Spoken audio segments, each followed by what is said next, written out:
Di awal film, kita langsung diperlihatkan gadis cantik yang bengekan bernama Rini. Ia tampak terlihat ripuh setelah mengikuti pelajaran penjas. Lalu tak lama kemudian, sahabat Rini yang bernama Naila yang mirip Vina Garut memberikan es cekek dan mintanya untuk jangan memaksakan diri. Karena di sini Rini yang bengekan tak bisa lepas dari alat bengek yang selalu ia hisap. Akan tetapi, Rini yang ingin mengikuti acara perkemahan pramuka gugus depan tetap kekeh ingin mengasah kemampuan fisiknya agar supaya tidak jadi beban. Rini, udah sembuh berarti ya? Ayo, ambil Nila lagi. Sementara itu di tempat lain, panitia kegiatan pramuka bernama Miko terlihat sedang melakukan survei lokasi bersama rekan-rekannya. Dan ternyata, rupanya mereka akan melakukan perkemahan di area terlarang, yang dimana pada tahun 2004 silam pernah terjadi insiden kesurupan massal. Nah, karena melihat lokasi perkemahan yang sangat asri dan rimbun, Miko pun menyuruh Chandra untuk melakukan dokumentasi di lokasi tersebut.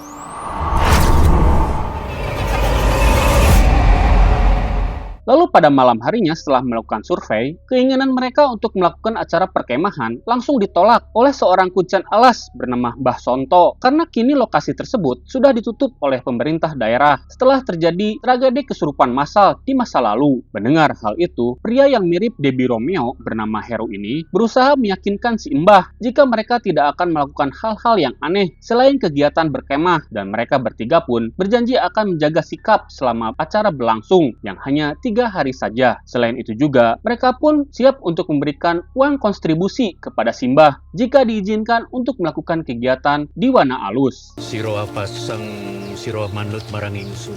Pada keesokan harinya setelah mendapatkan izin, Mbah Sonto pun langsung melakukan ritual persembahan supaya para demit dan para roh halus di wilayah itu tidak bertindak agresif. Namun, saking banyaknya sesajen yang diberikan, tak terasa malam pun poek. Lantas setelah menanam sesajen terakhir, Mbah Sonto pun memberitahu jika sesajen yang sudah ditanam ini jangan pernah sesekali dibongkar. Ya karena mereka memang hidup dan matinya duluan daripada kita di sini. Iya.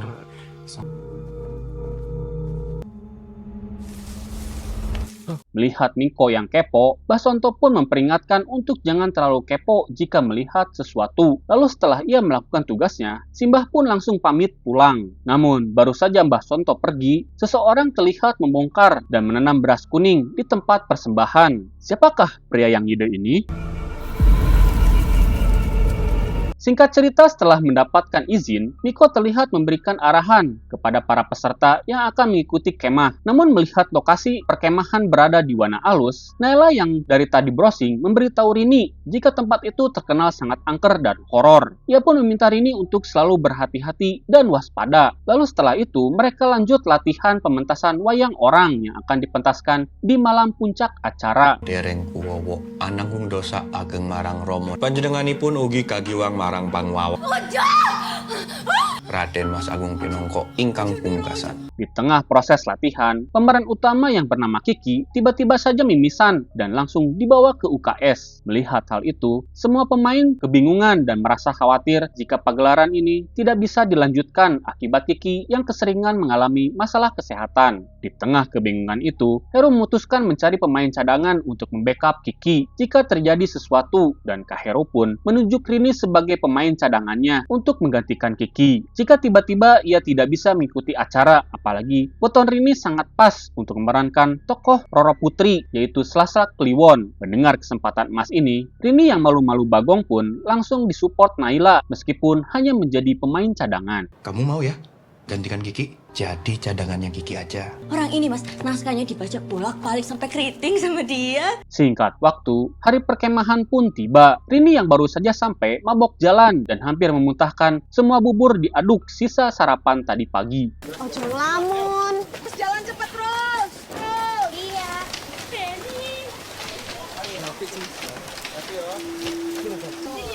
Semangat. Setibanya di area perkemahan, Rini yang ripuh terlihat nyenyot kembali alat bengeknya dan di saat itu pula lah Miko yang selama ini naksir sama Rini terlihat memberikan semangat. Lalu sesaat kemudian, para peserta diminta untuk berbaris sebelum memulai acara perkemahan dan mereka pun berdoa menurut agama dan kepercayaannya masing-masing. Namun saat Rini sedang berdoa sambil berem, ia merasa ada sosok gaib yang seolah tertarik pada dirinya. Nggak apa, bangun. Nggak apa.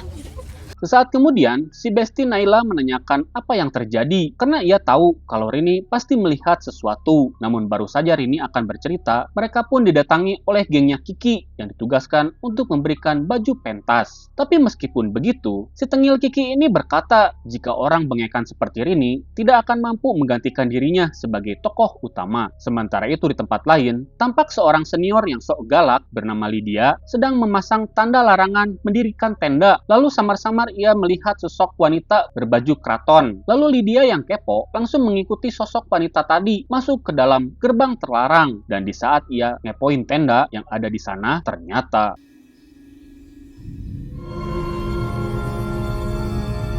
Miko!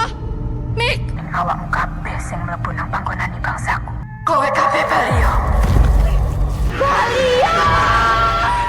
setelah Lydia sadar, keadaan pun kembali normal dan ia langsung ngebret lari dari sana. Yang kemudian kebetulan ada Miko dan memberitahu apa yang baru saja ia alami. Namun di sini Miko meminta Lydia untuk tutup mulut dan tak boleh memberitahu siapapun. Sementara Rini yang lagi beberes kayu bakar samar-samar melihat sosok seorang wanita misterius yang bersenandung di dalam tenda. Namun saat Naila menegur Rini, sosok tersebut tiba-tiba saja menghilang.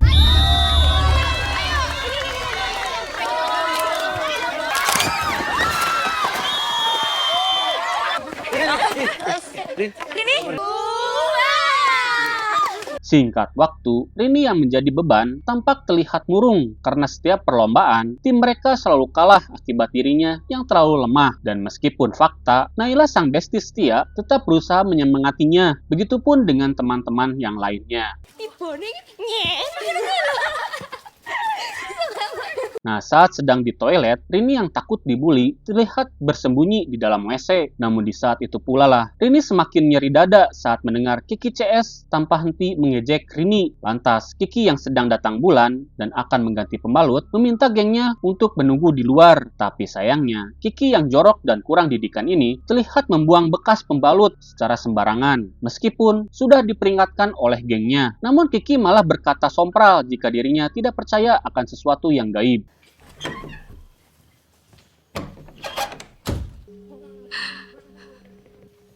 Siapa? Namun sesaat kemudian, Rini pun heran saat mendengar suara tangisan di dalam WC. Dan setelah dicek, Rini pun panik saat di dalam WC ternyata kosong, tak ada seorang pun.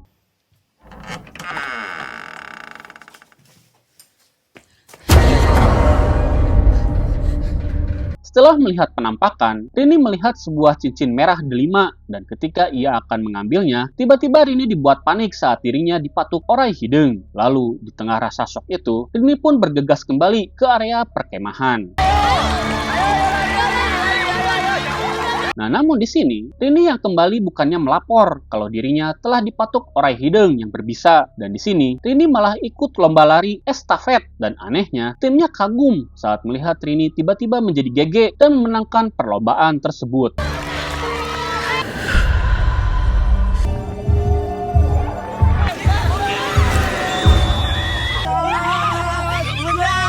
Lalu Chandra yang berhasil memotret Rini merasa heran saat ia mengecek foto Rini yang sedang lari dan ia melihat ada bayangan wanita misterius di belakangnya. Dikira mau ngezoom tombol, Chandra dikejutkan dengan curhatan Lydia soal sosok wanita yang ia lihat sebelumnya. Namun tak lama kemudian, Vena datang dan minta Lydia untuk tidak menceritakan hal-hal serem di tempat wingit. Tadi di dekat sendang, aku lihat perempuan masuk ke tenda dekat sana. Pas aku cek dalamnya nggak ada siapa-siapa. Pas aku keluar, masa tiba-tiba jadi malam? Sementara itu di belakang area perkemahan, Heru tampak berniat melakukan sesuatu dengan kertas bertuliskan aksara Jawa kuno sembari komat kamit. Namun sebelum selesai membaca mantra itu, Heru tiba-tiba ongkek nasi kuning yang baru saja ia makan. Sementara itu di tempat lain, para peserta yang akan melakukan perlombaan semapur telah berkumpul. Namun baru saja akan dimulai, seorang peserta bernama Mada yang akan melakukan pose sandi semapur tiba-tiba saja mengalami kesurupan jurik ekskul pramuka. Dan ternyata si jurik Jawa pun mampu merangkai sandi semapur. Keren,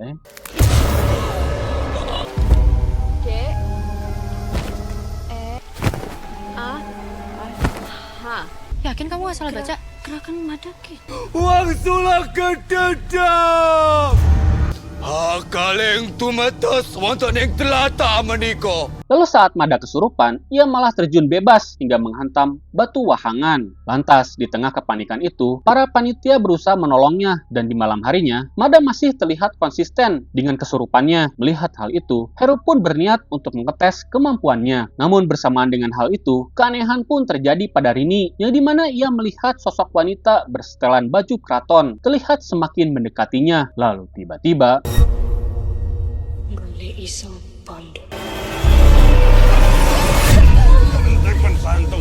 di tengah rasa ketakutan itu, Rini memutuskan untuk kembali ke dalam tenda dan ternyata wanita berbaju keraton itu terus mengikuti Rini hingga akhirnya Rini yang ketakutan pun bersembunyi di dalam sleeping bag. Akan tetapi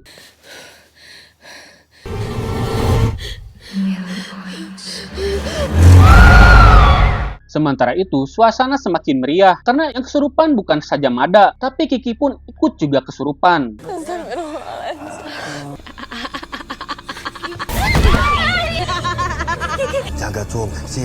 Lalu tak lama kemudian, Rini yang kesurupan wanita keraton tadi mampu membuat Kiki bersimpuh memohon ampun. Hingga sesaat kemudian, Mbah Sonto yang datang berhasil meredam kengerian yang terjadi.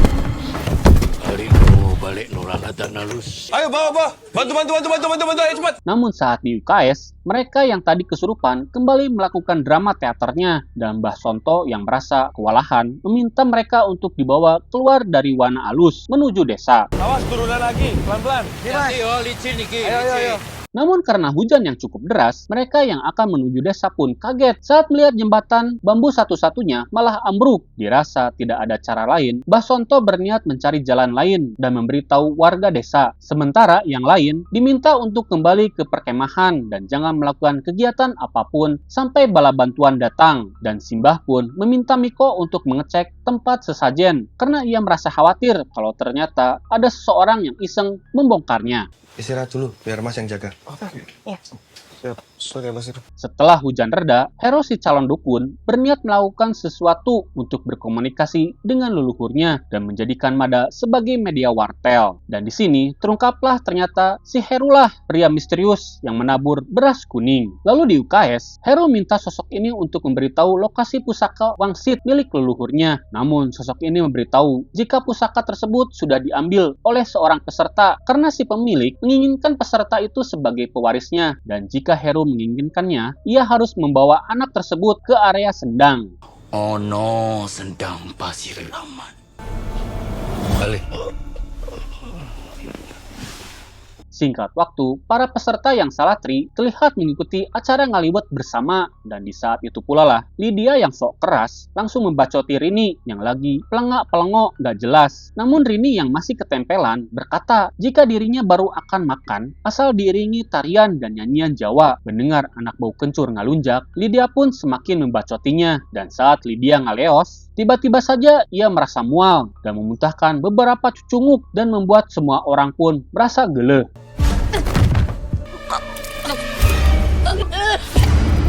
Brandene Metlagyo sorotinemu wis tiba titi wancinde. Setelah dipaksa menari dan bernyanyi untuk menghibur Kodam Rini, Lydia pun dipaksa mukbang nasi liwet sampai jontor. Untungnya Heru datang dan berhasil menyadarkan Lydia. Dengan adanya kejadian ini, Heru bukannya menghentikan acara, ia malah meminta para peserta untuk bersiap melakukan acara jurit malam. Aduh,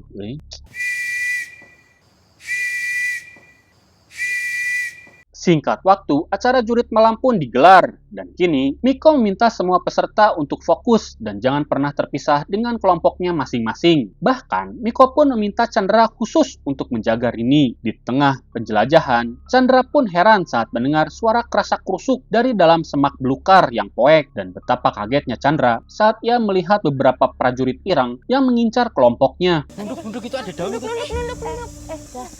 Aduh, nanti nggak tahu. Regu siapa itu? Ayo kita jalan cepat. Ayo. Ayo cepat.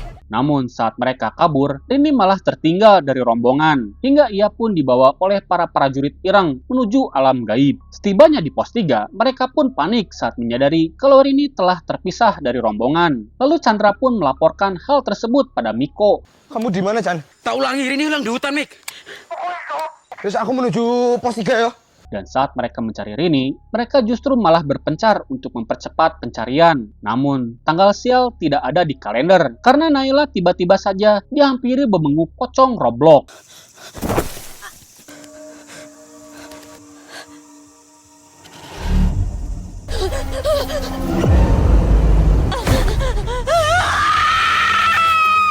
Sementara itu di tempat lain, Chandra tanpa sengaja melihat Heru yang sedang bertapa sembari dililit Orai Sanca. Namun ketika Miko datang, mereka berdua langsung panik saat mendengar teriakan dari Naila.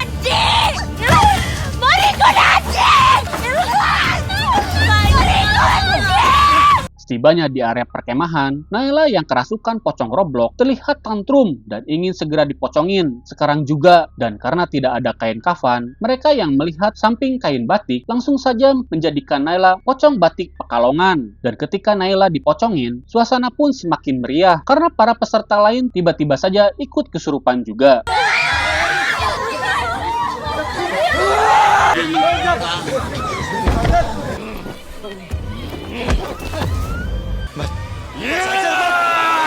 Alhamdulillahnya, Mbah Sonto beserta para warga datang tepat waktu dan berhasil menyelamatkan Miko dari amukan Mada yang kesurupan. Setelah membacoti Miko, Mbah Sonto berusaha menyembuhkan beberapa peserta yang kesurupan. Keesokan harinya, Mbah Sonto masih berusaha untuk menyembuhkan para peserta yang kesurupan. Hingga saat Simbah berusaha membuka pocong batik Naila, tiba-tiba saja Naila menjadi beringas sampai menyakar mukanya sendiri.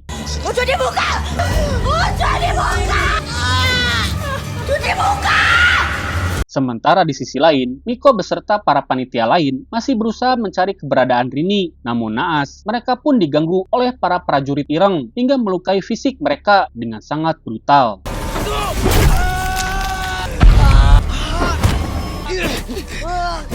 Melihat teman-temannya terluka, Miko minta yang lain membawa temannya yang terluka untuk kembali ke perkemahan. Sementara, ia akan mencari Rini seorang diri.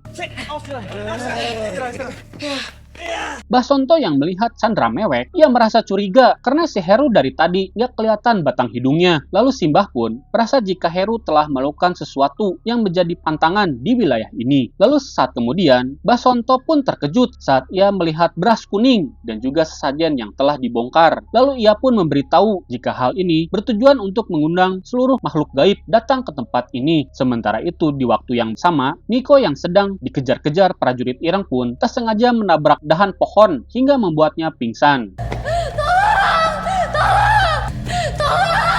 Sementara itu di alam gaib, sosok yang mengaku sebagai Roro Putri ini berkata jika dirinya merasa tertarik dengan tubuh Rini yang memiliki weton Selasak Kliwon, dan ia pun memberitahu jika cincin merah delima pemberiannya itu mampu mengendalikan semua makhluk dan dapat mengabulkan semua permintaannya. Ingsun balas dendam.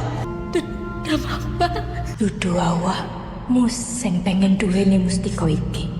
Hingga di tengah perbincangan, seketika Roro Putih merasa heran saat merasakan hawa penyanyi yang sedang bertapa untuk mendapatkan mustikanya. Dan saat bertemu dengan junjungannya, Heru berjanji akan memberikan persembahan pentas kisah cinta Nyi Roro Putri asalkan si Nyai mau memberikan mustika tersebut dan membebaskan Rini. Singkat cerita, Heru pun berhasil menyadarkan Miko dan menemukan Rini. Meski kini tubuh Rini masih dalam pengaruh Nyi Roro Putri, dan setibanya di perkemahan, Mbah Sonto langsung membacoti Heru yang telah melanggar janjinya. Akan tetapi, dengan dalih keselamatan para peserta, Heru berkata jika saat ini mereka harus melakukan pagelaran kisah cinta Nyi Roro Putri jika ingin para peserta dibebaskan dari pengaruh gaib. Apalagi dirinya sudah melakukan perjanjian dan dirasa tidak ada cara lain, Simbah pun terpaksa mengizinkan Heru untuk melakukan pentas seni tersebut. Hingga saat hari mulai poek, semua orang seolah terhipnotis untuk membantu Heru mempersiapkan acara pentas seni drama Nyi Roro Putri. Dan yang masih mengganjal di kepala saya, Kenapa Mbak Sonto tidak berusaha mengusir arwah Roro Putri itu dari Rini? Apa dia tidak cukup kuat untuk mengeluarkan arwah Roro Putri? Dan bagaikan Parto di dalam OPJ, Heru terlihat memimpin pagelaran yang mengisahkan cinta segitiga Nyi Roro Putri. Namun di sini ada yang aneh. Semua peserta mengalami sengklek karena mereka dikendalikan oleh para dedemit. Begitupun dengan para peserta kemah. Mereka bukannya merasa bahagia. Di sini mereka malah dipaksa menonton pagelaran wayang orang di tengah alas. Sang putri kang nedya kaweng kupinang selir amarga rasa ingkang kalaluwanci.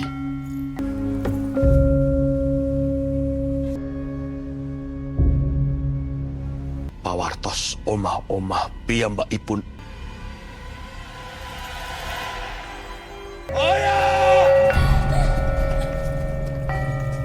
Nanging salumrahing kodrat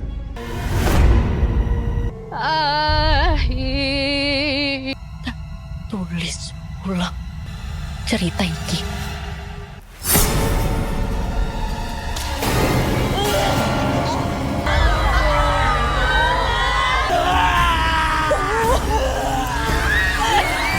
Hingga setelah pagelaran selesai, Heru pun menagih janjinya pada Nyi Roro Putri. Akan tetapi, ia justru diminta untuk mengambilnya sendiri dari tangan Rini. Namun di sini, Rini yang tak ingin mustika ini disalahgunakan, ia memilih untuk membuang cincin itu ke api unggun.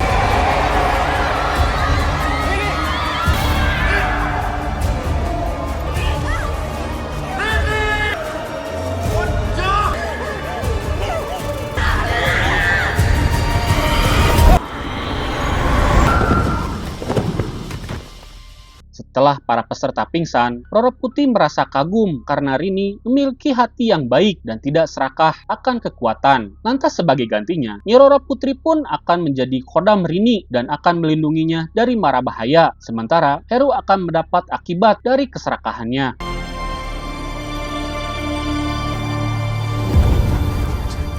Keesokan paginya, Rini yang baru siuman langsung heran saat melihat kedua pipi Naila dipasangi koyo seperti orang sakit gigi. Lalu tak lama kemudian, Kiki yang sudah terbebas dari kesurupan langsung datang menjenguk Rini dan minta maaf karena sering membulinya dan menganggap Rini anak lemah.